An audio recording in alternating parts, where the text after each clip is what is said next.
Grangeneuve, Roche-la-Molière, une belle rencontre avec une exposition vente consacrée aux objets de la mine.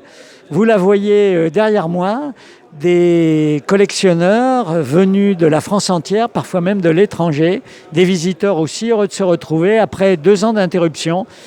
Ils collectionnent des objets autour de la mine, ils gardent le patrimoine et vraiment c'est une belle rencontre qu'on a eu l'occasion de vivre et que Jean-Marc Chazot réalise techniquement, bien sûr, comme d'habitude. Patrice, heureux d'être avec vous pour cette belle journée d'exposition-vente à Roche-la-Molière, une association dans laquelle vous êtes actif et le 10e anniversaire de cette manifestation. Alors d'abord, présentation de l'association. L'association à Gueule Noire de Roche-la-Molière a pour but chaque année de remémorer la commémoration de la fête de Sainte-Barbe pour garder le souvenir de ce travail qui a été très dur et où les mineurs étaient très solidaires et qui ont marqué leur temps et surtout marqué la région et la ville de Roche. Alors vous, depuis maintenant un certain nombre d'années, vous collectionnez les fossiles et puis aussi un certain nombre d'objets liés à la vie des mineurs. Oui, au départ, quand les veines de charbon, quand la mine a cessé son exploitation souterraine, des découvertes ont été ouvertes, ce qui a ouvert la possibilité de ramasser des fossiles de très bonne qualité. À cette occasion, j'ai eu l'occasion d'avoir un cadeau d'une lampe de mine par un ancien mineur. Elle est restée quelques temps sur un rayon. J'ai fini par la nettoyer, par la démonter et la nettoyer. Et depuis 40 ans, je récupère des lampes de mine sur les puces et un peu partout. C'est devenu un vice. Alors aujourd'hui, vous nous présentez quelque chose qui ne ressemble pas à l'image qu'on a de la lampe de mineur traditionnelle. Voilà, donc aujourd'hui, la 10e bourse a pour thème les raves ou crésieux. Dans la région, tout le monde appelle ça des crésieux, qui apparaissent dans le bassin de la Loire vers 1920. Qui ont perduré jusqu'en 1900, jusqu'à l'exploitation souterraine, vraiment souterraine du charbon, où elles représentaient un réel danger.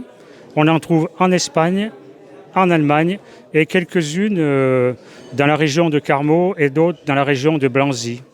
Voilà, donc dès le 19e siècle, ces lampes étaient utilisées par les mineurs. Alors, vous pouvez nous montrer un peu comment ça fonctionnait ?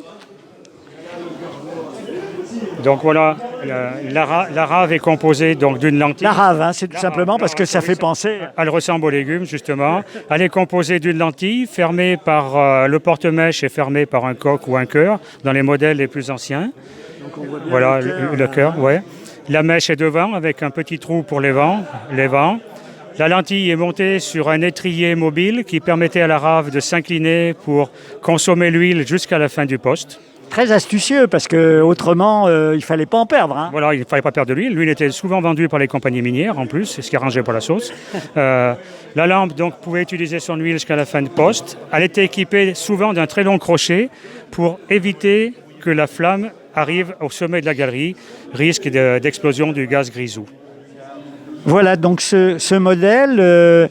on voit déjà que sur le plan technique, il est sophistiqué, il est beau, mais vous allez nous montrer que peu à peu, d'autres raves sont devenues de plus en plus luxueuses, si j'ose dire. Voilà, donc en fonction de l'argent que les mineurs achetaient leur matériel, et en fonction de leur poste, de leur grade à la mine, et des envies qu'ils avaient, ils faisaient mettre ce qu'on pourrait appeler du consommable sur leurs lampes, soit des décorations de laiton, soit carrément un étrier en laiton, ou des raves en laiton réservées le plus souvent au géomètre. Et en fonction de son salaire et de son argent, on se faisait fabriquer une rave dite à 8 pans ou à 16 pans.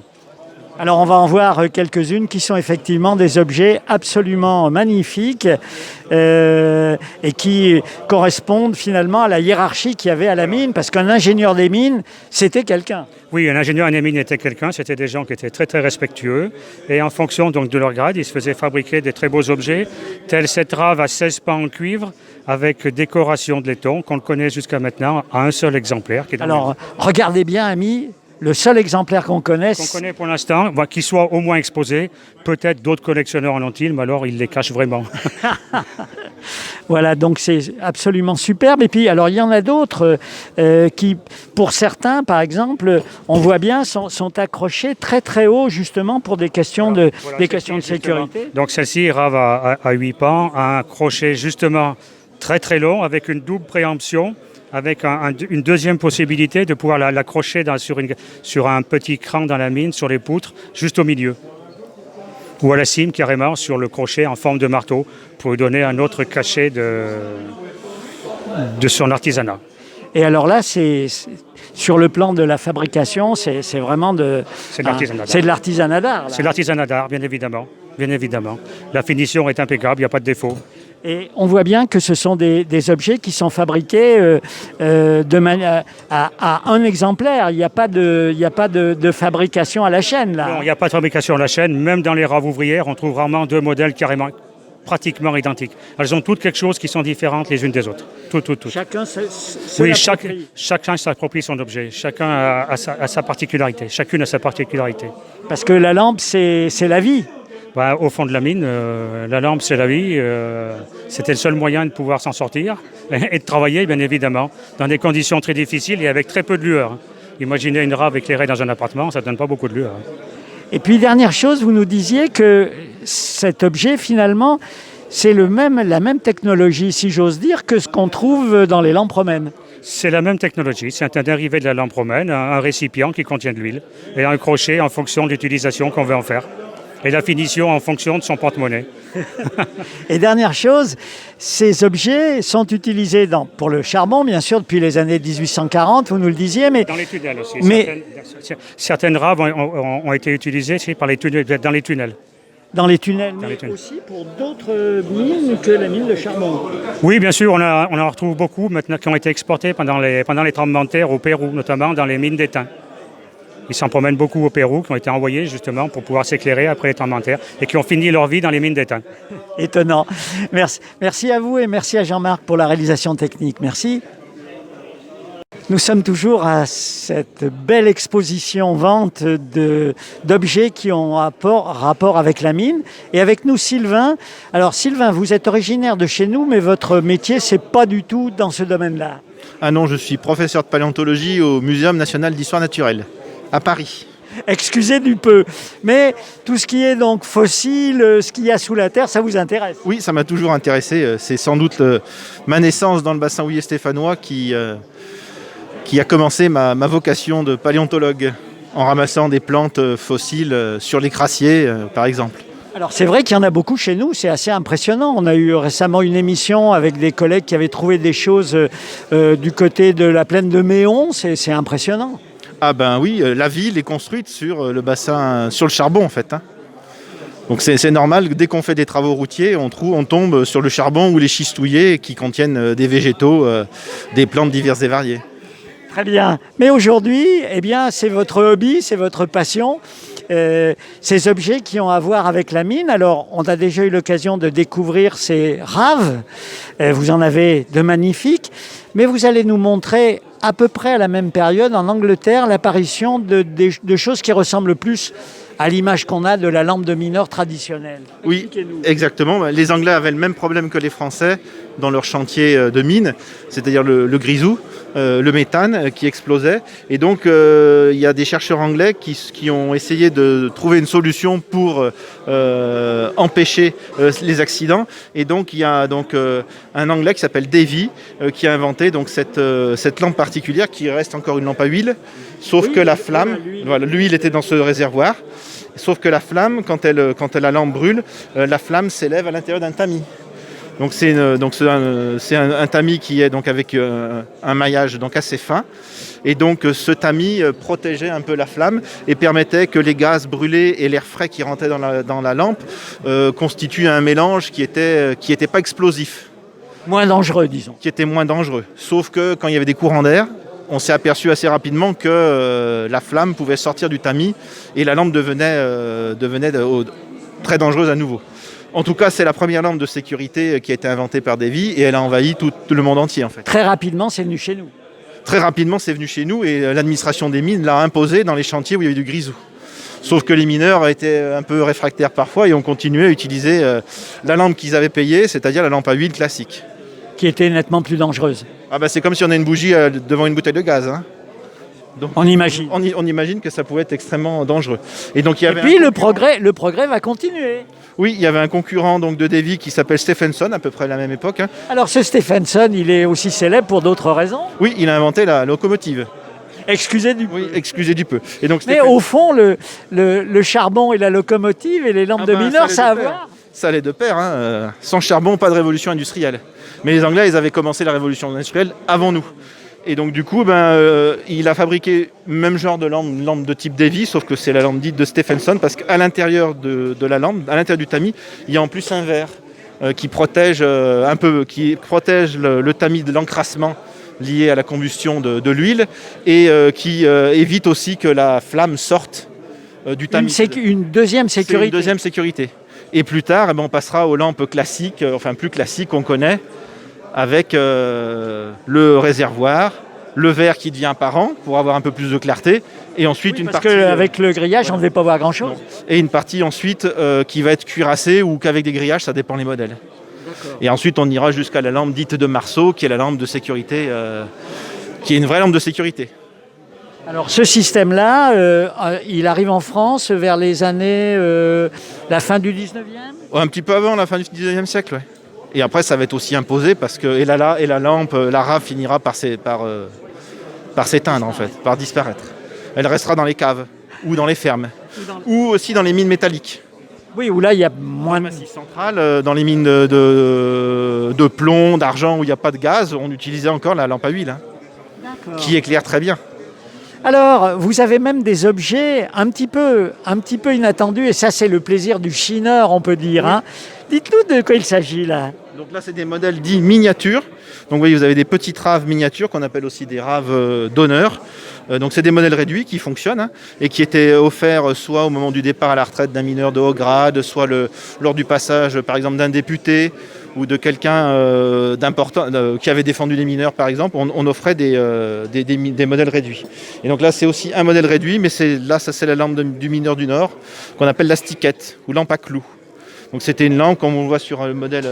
Alors là, voilà. Donc là, il y a le chapeau en cuir qu'on appelle une barrette. Et après, donc il y a la lampe à clous qui est une lampe à huile, hein, classique. Il y a un clou parce qu'on peut donner un coup de marteau et la ficher dans la. C'est pour ça que c'est comme ça. Exactement. Le clou, c'est pour taper sur la lampe et la fixer dans la boiserie. Le mineur transporte sa lampe individuelle sur son chapeau. Et sur le chapeau, et quand il a besoin de le chapeau le gêne ou la lampe le gêne, il la prend et il la cloue dans la boiserie.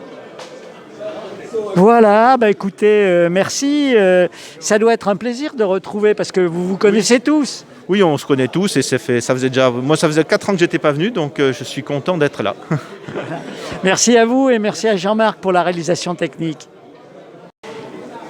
Dans cette belle exposition, avec Jean-Marc, on va découvrir votre travail depuis un certain nombre d'années et un travail que vous avez voulu faire au départ en hommage à votre papa qui était mineur. Bien sûr, oui, qui était mineur, qui a travaillé sur l'Ondaine, bien sûr.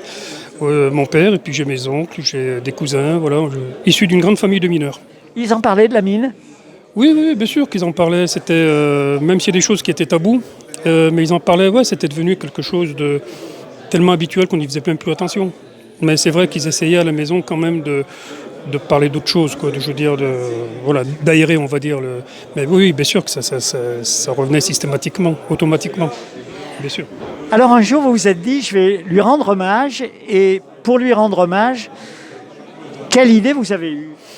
L'idée, c'est de commencer par quelques lampes, bien sûr, comme tout le monde fait quand on veut quand on veut honorer les mineurs. Et puis après, je me suis dit, il y a peut-être autre chose à faire. Et c'est vrai que les puits de mine, ça me fascine, parce que je trouve que c'est très beau. Et puis malheureusement, c'est en voie de disparition dans la région.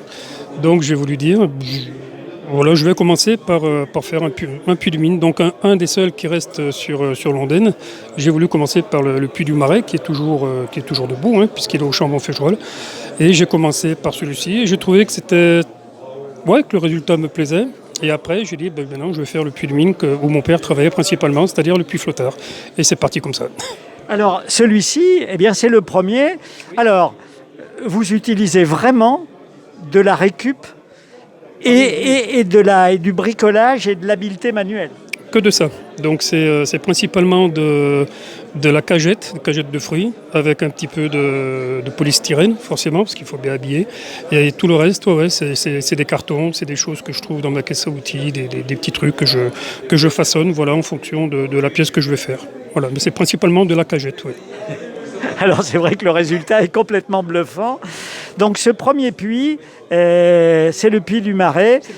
Alors on peut le voir celui-là. Ah bien sûr, oui, il est toujours debout. Il est situé à l'entrée du Chambon-Feugerolles quand on vient de la Ricamarie. On le voit bien. On le voit En bien. point, il est mis en valeur. Ah oui, ça c'est un très très bel hommage aux mineurs. Et il est toujours là. C'est le seul qui est debout d'ailleurs sur la région glandaine, puisque après les Combes, bien sûr, à la Ric, mais c'est le seul au Chambon, oui, qui reste debout. Alors on va aller voir le puits, si j'ose dire, de votre papa. C'est ça. Le puits de votre papa, je crois, c'est celui-ci. Voilà, c'est le puits Flottard qui était situé au Chambon-Feugerolles, où il y avait la cité Flottard, tout court, puisque ma grand-mère habitait cité Flottard, donc à côté du puits. Il y avait les jardins de Flottard aussi, les jardins des mineurs.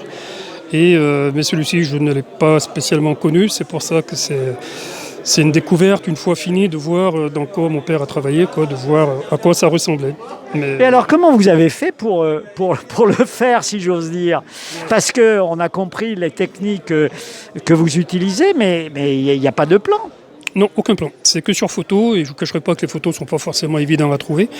Et surtout quand on veut faire les 4 faces. Donc oui, c'est principalement sur photo et sur ordinateur, et en agrandissant, tout ça. J'essaye de prendre certaines échelles, faire des essais. Quand ça va, ça va. Quand ça va pas, on casse, on recommence.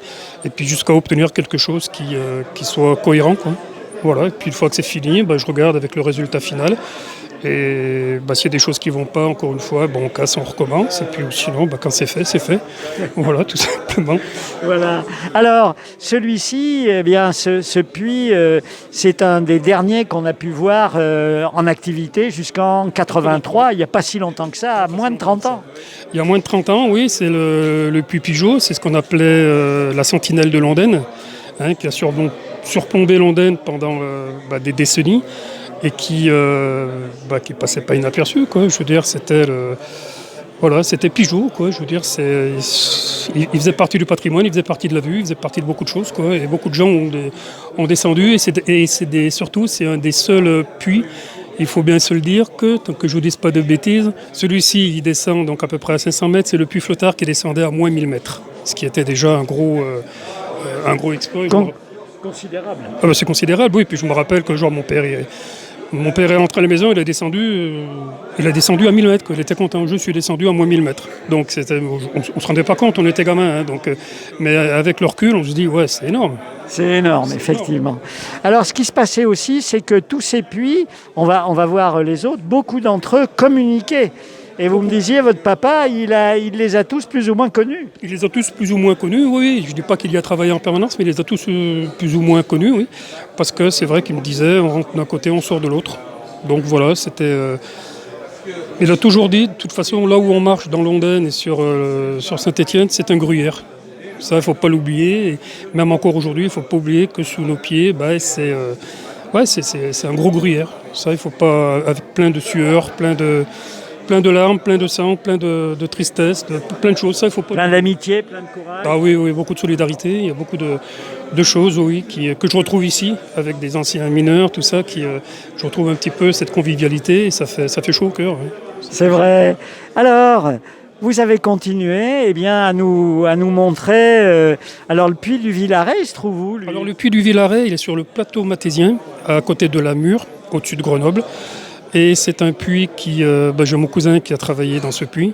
Et je l'ai refait aux couleurs de l'époque, parce qu'aujourd'hui, il est plutôt couleur rouge. Et j'ai essayé de représenter encore une fois les puits quand ils étaient en activité, avec les photos que j'avais. Donc voilà, quoi, c'est un petit clin d'œil que je fais à tout le monde des mineurs, quoi. Merci. Et alors, je crois que c'est la première fois que vous les montrez. Ah, c'est la première fois qu'elles sortent de la maison, oui. C'est pour ça qu'il y a eu quelques difficultés de transport, mais elles sont arrivées à bon port, donc c'est le principal. Mais c'est la première fois que je les sors, oui. Eh bien, écoutez, merci, vous avez bien fait de les sortir et nous, grâce à Jean-Marc Chazot, on a le plaisir de les montrer à tous les amis qui nous suivent sur les réseaux. C'est très gentil à vous surtout de faire de continuer à faire voir un petit peu ce qui se passait il y a quelques années chez nous. C'est pas si loin que ça, faut pas oublier. Il ne faut pas oublier, on n'oubliera pas. c'est Merci, gentil. et merci de votre émotion aussi, on la partage avec vous. Merci, oui, c'est vrai que je suis un petit peu...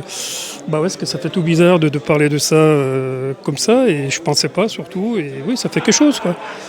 Voilà, donc j'espère que papa, d'où il nous regarde, j'espère qu'il sera content. Voilà. Merci. Avec Gérard, là aussi, une magnifique collection que vous avez commencée il y a une quarantaine d'années, un petit peu par hasard. Oui, bien sûr, par hasard.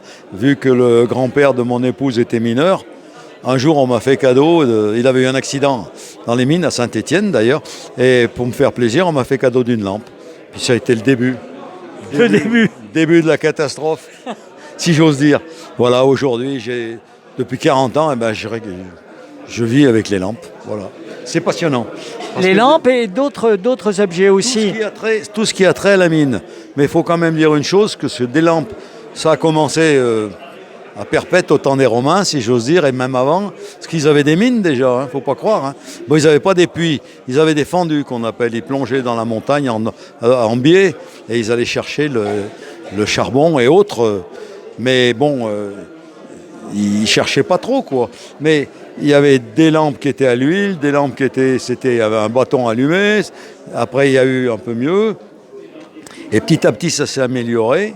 Et donc, on est arrivé à une lampe dite de sécurité, c'est-à-dire qui, théoriquement, je dis bien théoriquement, oui. Donc, elle décelait même le grisou. Parce que la lame changeait de longueur. La flamme, pardon, autant pour moi. Voilà. Allez, vous nous en montrez une que vous aimez bien, qui vous semble... Vous les aimez bien toutes, mais... Bien ça, parce que c'est très rare, ça, c'est une lampe d'accrochage. C'est une lampe, elle est très bien, oui, ça c'est une bonne lampe. Maintenant, celle que je préfère de toutes, j'aime bien les 16 pans, les raves, parce qu'il y avait les raves. Alors, on en a parlé déjà des raves. On dit crésieux ou rave. Donc il y avait une 16 pans, c'était les dignitaires, ceux qui avaient de l'argent qui s'achetaient ça. Voilà, qui pouvaient s'offrir. Voilà, il y avait de 16 pans, 8 pans ou une 8 pans, mais il y en a d'autres, je pense. Voilà une autre ici, et 8 pans. Alors on voit plein d'objets sur cette belle table d'exposition. Alors ça, c'est pas une lampe, ça? Ah ben non, c'est pas une lampe, c'est un outil de mineur. Ils s'en servaient dans les puits, au fond parfois, pour faire des visées, pour rejoindre par exemple Roche-la-Molière à Saint-Genélaire. Oui, puisqu'on sait que tous les puits communiquaient. Pratiquement, c'est ce qu'on dit, ils ne communiquaient pas tous en fait. Mais ça, c'est un théodolite. Ce modèle a servi d'ailleurs, bizarrement, au percement du canal de Suez. Voilà. Et ça, c'était entre 1859 et 1869. D'accord. Ils ont percé le canal de Suez. Donc ça, ils n'avaient pas des visées comme on a aujourd'hui, laser et compagnie. Ils avaient ça, c'était des lunettes. Il y avait une boussole qui définissait pas mal de choses. Voilà. Et puis alors aussi un objet, là aussi, indispensable pour les mineurs. Oui, c'est un exploseur. Quand on voit dans les films des westerns et autres, il y a une mèche, on allume. C'est pas le cas, là. C'était tout à fait différent. Il y avait des détonateurs, dont voilà une boîte de détonateurs. C'est un petit tube qui fait 7 cm de long et 7-8 mm de diamètre. On leur manchait on faisait un trou dans la dynamite, dans la cartouche. Les cartouches faisaient environ 30 mm de diamètre, 25 à 30 cm de long. On faisait un trou, on emmanchait le détonateur avec un fil, et ce fil rejoignait ce qu'on appelle un exploseur. Tout le monde s'en allait, il y avait le coup de trompette. Alors on va aller voir la trompette. Il donnait un coup, ça créait, je vais vous dire, un court-circuit, si vous voulez, qui faisait exploser le détonateur. Voilà. Alors vous avez un objet que vous aimez bien là, hein? Oui, j'aime bien, c'est marrant, parce que c'est un objet qui est simple. Ça servait à annoncer le début où ça allait péter et la fin. Donc la fin, c'était une fois que ça avait pété. Bon, au départ, ils sonnaient tu, et quand c'était fini, ils allaient compter les coups. Oui, parce qu'on tirait plusieurs cartouches. Ah ouais, et puis parfois il en restait des qui étaient. Alors quand ils retournaient. Donc on comptait le nombre d'explosions pour être sûr que tout avait pété. Ils essayaient, oui. Et il y a eu des accidents. Des gens qui arrivaient avec un marteau-piqueur derrière, il restait une cartouche, vous voyez ce que je veux dire. Donc à la fin, donc, quand ils avaient vérifié, ils donnaient un autre son de la trompette. Pour dire à tout le monde, on peut en prendre. Les gars, vous pouvez y aller. Alors on va terminer avec une lampe, disons, classique, Vous allez nous expliquer comment ça marche en fait. Ben, une lampe classique, je vais en prendre une dans la main. Et on va prendre par exemple celle-ci, là, mettons. Donc il y a un réservoir. Dans ce réservoir où il y a de l'huile, où il y a de l'essence, De l'huile d'abord et de l'essence ensuite. dans l'ancienneté, oui. Après, ça a été de l'essence. Il y a des systèmes de, comment dirais-je, de verrouillage des lampes. En voici une là. Avec un aimant qui verrouille la lampe. On allume la mèche. Et puis, bon, il y a un tamis. Un tamis, c'est une espèce de grillage qui fait que, normalement, le grisou ne rentre pas dedans. Voilà, c'est tout. Voilà, Et c'est ce qui fait une qu'on lampe de appelle ça sécurité. dite de sécurité. On dit dite parce que ça marchait pas toujours vrai. Voilà. Alors ça c'est pour le grisou. Et puis pour terminer, la boîte aux canaris. Alors là, vous allez détruire une légende. Oui, mais le canari n'est pas fait pour découvrir le Parce grisou. que la légende, c'est que... Pour le grisou, c'est faux. C'est pour le monoxyde de carbone. Parce que le grisou, c'est un gaz léger qui est au plafond et le monoxyde de carbone, il est au sol. Donc il prenait la cage, au bout d'une canne, il la descendait et quand le canari commençait à perdre les pédales, si j'ose dire, boum, il tombait et tout le monde s'en allait. Ils essayaient de ventiler. Et tandis que le grisou, c'est un gaz c'est un gaz léger d'abord, tandis que l'eau, c'est un gaz lourd. C'est un gaz léger qui explose environ, on va dire, entre 5 et 10-15% dans l'air, avec une flamme. Bien sûr. Une flamme, elle peut être due par beaucoup de choses. Ça peut être une pioche, un pic qui fait une étincelle en tapant sur un caillou. Voilà, c'est tout. Bien sûr, écoutez, merci de vos explications devant cette magnifique collection et puis bonne continuation. C'est aussi le plaisir de retrouver plein d'amis. Et puis tous les collègues, bien sûr. Et puis, ça faisait 2 ans, plus qu'on n'a pas pu y aller parce qu'il y avait la Covid, quoi. Puis voilà, quoi. Mais bon, on est tous bien contents. Maintenant, est-ce qu'on va pouvoir rentrer ce soir? Je ne sais pas. On verra ça. On va Voilà. voir. Merci à Jean-Marc Chazot pour la réalisation technique.